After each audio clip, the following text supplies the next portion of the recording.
ابو لہب کی بیوی جو ایک بدبخت عورت تھی، اس نے دیکھا کچھ روز سے رسول اللہ صلی اللہ علیہ وآلہ وسلم شب خیزی کے لیے تشریف نہیں لے جاتے حرم پاک میں، تو ظاہر بات ہے کہ معاندین اور حاسدین ہر وقت انسان کی طاق میں رہتے ہیں۔ تو رسول اللہ صلی اللہ علیہ وسلم کو اس کیفیت میں دیکھا کہ وہ تشریف نہیں لا رہے، تو اس نے یہ بھانپ لیا کہ کوئی بات ہے، تو اس نے یہ بات مشہور کرنا چاہی کہ رسول اللہ صلی اللہ علیہ وسلم کو ان کے رب نے چھوڑ دیا ہے، اور اللہ رب العزت کے بارے میں کہا کہ وہ ان سے ناراض ہو گیا ہے، اس لیے چند دن سے ہم نے ان کو دیکھا نہیں ہے۔ اللہ رب العالمین نے اپنے محبوب کریم علیہ الصلاۃ والتسلیم کی اس بے ادبی کو برداشت نہیں فرمایا، فوراً ان کلمات کے ساتھ اپنے محبوب کریم علیہ السلام کا دفاع فرمایا کہ وَالضُّحَىٰ وَاللَّيْلِ اِذَا سَجَىٰ،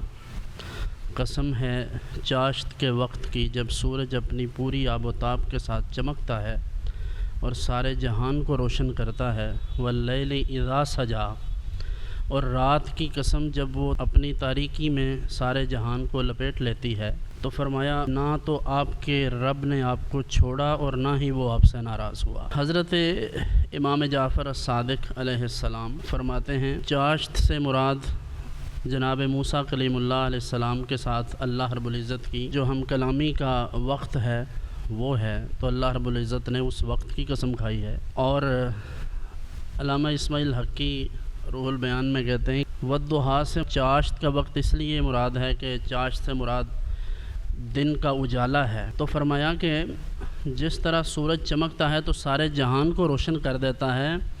اسی طرح اے محبوب آپ کے چہرہ مبارک کی قسم ہے کہ جو سامنے آتا ہے تو ساری دنیا روشن ہو جاتی ہے۔ اور واللیل سے مراد حضور کی زلفیں عنبری ہیں،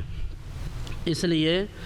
کہ چہرہ مبارک دیکھیں تو ایسے جیسے سورج چمک رہا ہے، اور اگر مبارک زلفوں کو کوئی دیکھے تو ایسے جیسے رات کی تاریکی میں گم ہو گیا ہے۔ تو ایک ہی وقت میں حضور صلی اللہ علیہ وسلم کی زلفیں عنبری کی قسم اور حضور کے چہرہ مبارک کی قسم اٹھا کر اللہ رب العالمین جن کا دفاع فرما رہا ہے انہی کی قسم بھی اٹھا رہا ہے۔ پھر اس کے بعد فرمایا کہ یہ تو چھوڑنے کی بات کرتے ہیں وَلَلْآخِرَةُ خَيْرٌ لَكَ مِنَ الْأُولَىٰ، آپ کی ہر آنے والی جو گھڑی ہے وہ پچھلی سے بہتر ہوگی۔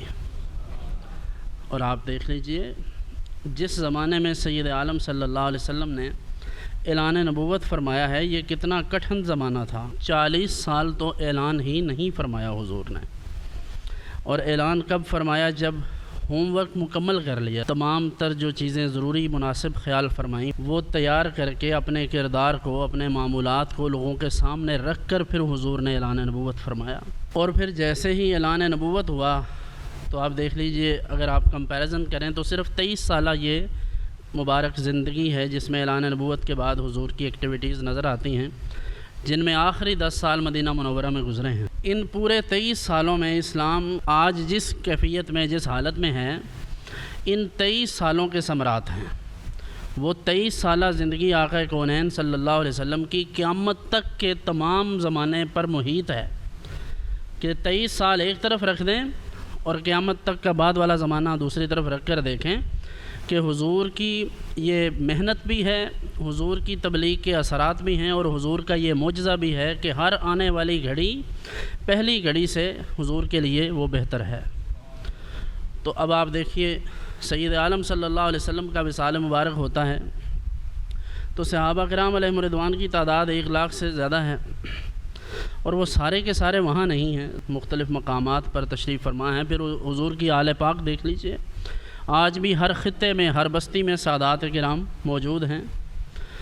تو رسول اللہ صلی اللہ علیہ وسلم کے لیے تو ہر آنے والی گھڑی پہلے سے بہتر ہے۔ کفار نے تو یہ خیال کیا تھا کہ اللہ رب العزت نے انہیں چھوڑ دیا ہے، لیکن اللہ نے یہ بتا دیا کہ وہ انہیں چھوڑے ہوئے نہیں ہے، بلکہ ان کے لیے تو ہر آنے والی گھڑی پہلی سے بہتر ہے۔